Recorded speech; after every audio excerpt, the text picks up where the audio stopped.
বালিশ মিষ্টি নেত্রকোনার প্রসিদ্ধ মিষ্টি। বালিশ মিষ্টির জনক হচ্ছে গয়ানাথ ঘোষ।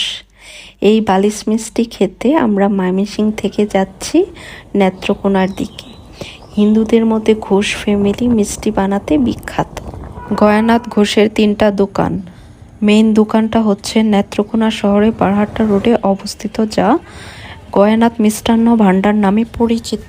আর আমরা যেহেতু ফার্স্ট টাইম গিয়েছি, আমরা জানতাম না, সবাই এই দোকানটাই দেখিয়ে দিচ্ছিল। দোকানের ভিতরে যাওয়ার পর বলছিল যে তাদের মেইন দোকানটা ওইখানে।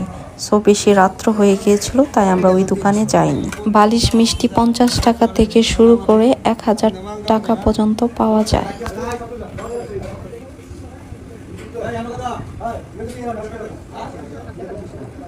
গয়ানাথ ঘোষ 100 বছরের বেশি সময়ে বালিশ মিষ্টি উদ্ভাবন করেন। এটি আকারে বালিশের মতো বড় আকারের না হলেও দেখতে বালিশের মতো, এবং মালাইয়ের প্রলেপ থাকাতে একটি আবরণ সমেত বালিশের মতো দেখায়। এই মিষ্টি গয়ানাথের বালিশ নামে পরিচিত।